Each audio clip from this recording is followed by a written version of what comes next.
សួស្តីបងប្អូនទាំងអស់គ្នាអើយខ្ញុំដល់ម៉ោងញ៉ាំបាយហើយ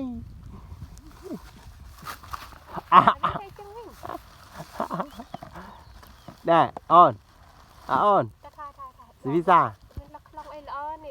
នោះលឹកខ្លងហើយនោះអូនមកលេងវាសែបងប្អូនដាក់មកខ្ញុំមកបេះលឹកខ្លងវិញសិន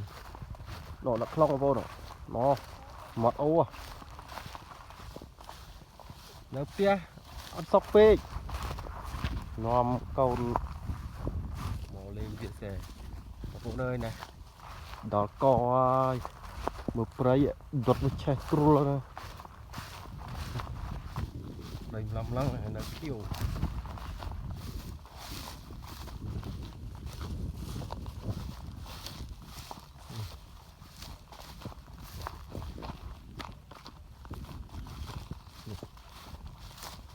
នោះអូបងប្អូនអើយបែរទៅក្បាយអូនខ្លងខ្លង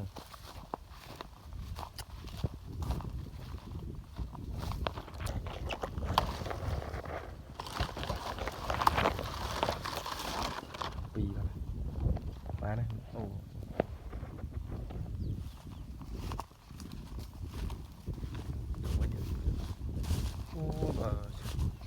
ម៉ៅម្លងម្លងនេះ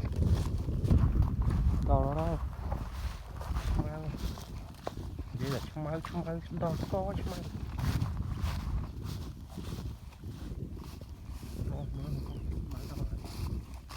អូគេដុតទុកព្រួងមកហើយនោះរួចលំមកមើលចន្ទីខ្ញុំខ្លាចគេដុតភ្លើងហ៎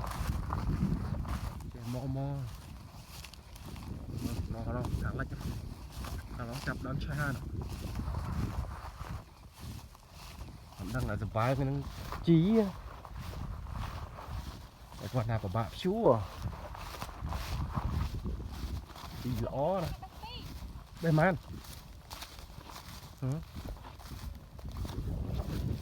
មកញ៉ាំបាយបងប្អូនពីហ្នឹងប៉ុណ្ណឹងបានហើយទៅរកទៀតហ៎ដល់មកញ៉ាំបាយហ៎គួយសូវីនសូមពួរទេវតាអាណាដាក់កាប់ចុះគេដាក់ចែហេដាក់ពីជើងកូន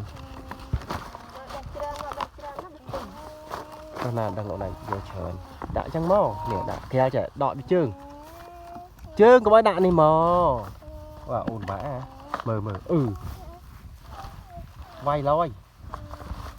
គេដាក់ចែឃើញគេដាក់អីញ៉ាំមកrồi cô lạiដាក់នឹងមកនេះឲ្យប្រឡាក់អស់ហើយអត់នេះមិនមែនកូនអាចគោបត់ជើងនេះដូចប៉ាចេះក៏ដាក់ជើងចុងកូនក្នុងកូន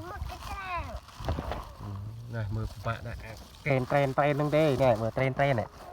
មកមុខមើល